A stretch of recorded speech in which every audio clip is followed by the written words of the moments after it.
In 1852, to mark America's 76th birthday, the Rochester Ladies Anti-Slavery Society invited Frederick Douglass to give an address. Douglass was born in slavery. He taught himself to read and write from scraps of newspaper and old spelling books. At age 20, he escaped, and only 3 years later gave his first public speech. By the 1850s, he'd become one of America's greatest orators and its leading voice on abolition.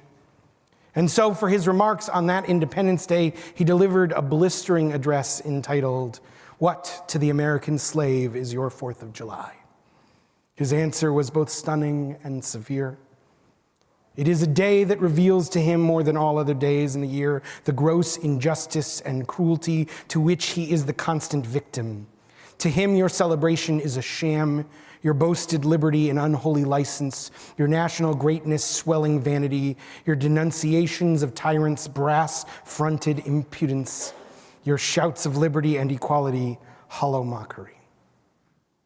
Douglass makes clear the African-American slave has no cause for celebration on Independence Day, the anniversary of the Founding Fathers' bold declaration that it was a self-evident truth that all men were created equal and endowed with the unalienable rights of life, liberty, and the pursuit of happiness.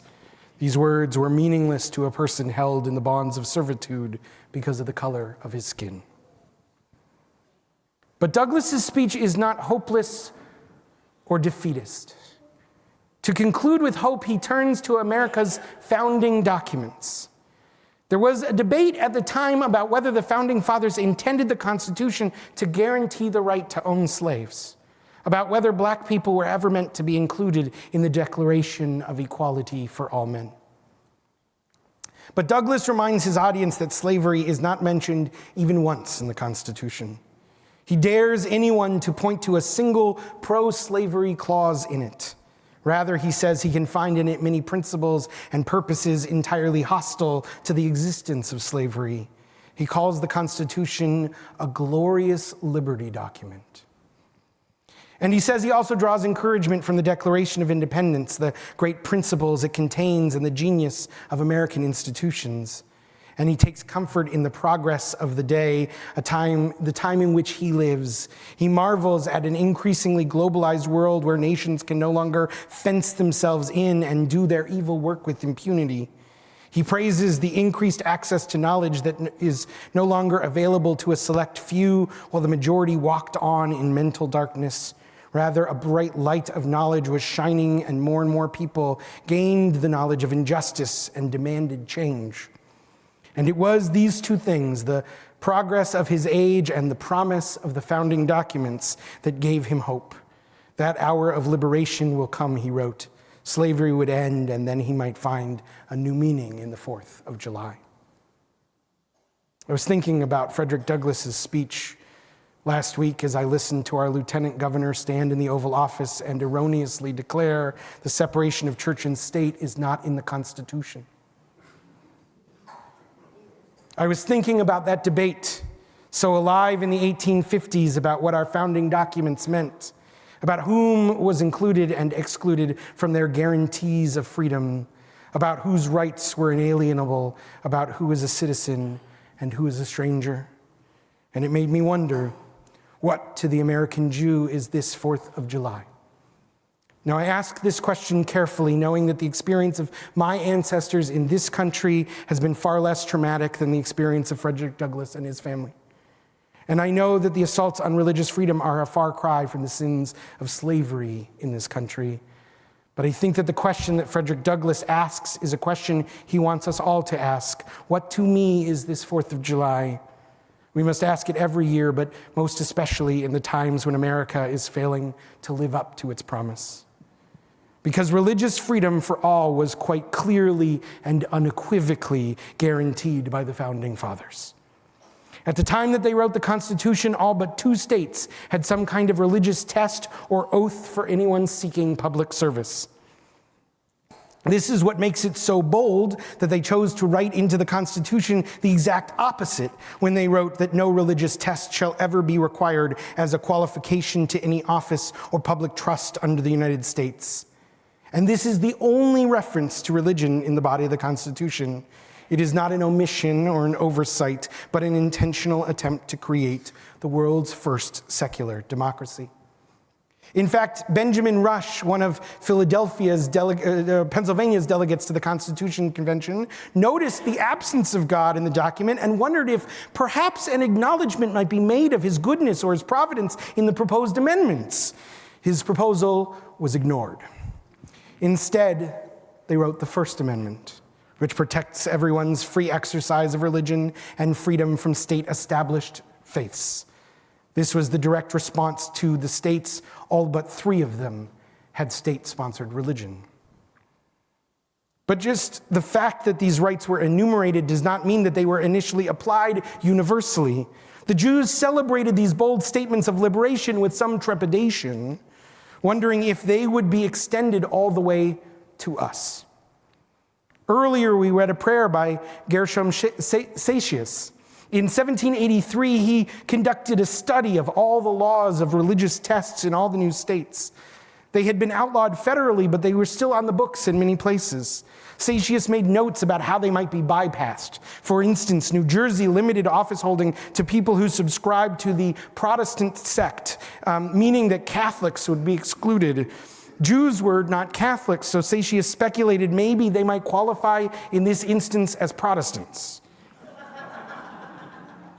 One by one, states began to remove their religious tests to match the federal Constitution, but it was slow going, and some were still on the books even into the 20th century.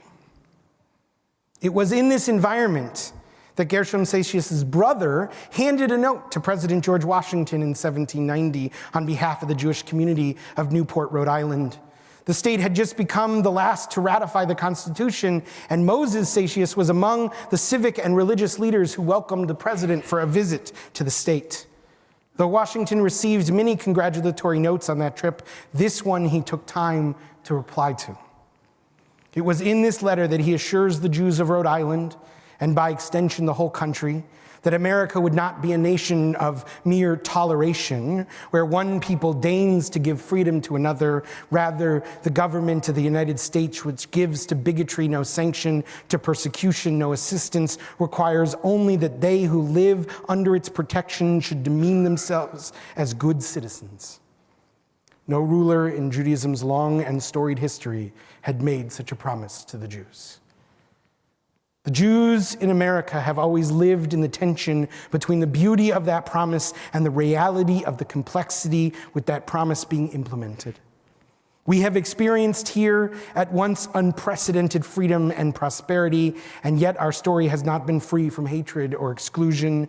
No pogrom has ever taken place on this soil. Our people have never been rounded up, and yet we have also experienced here more subtle and pernicious forms of hatred and discrimination. So many of our families found their way here fleeing persecution and hatred. And also, there is this story, that lots of people have told, maybe some of your families tell, about families' names getting changed at Ellis Island. And also, historians who've looked into it say that most names weren't changed at Ellis Island. Most names were changed at the courthouse because people had trouble getting jobs or finding schools for their children. We see this in the story of a young boy named Israel Isidore Berlin.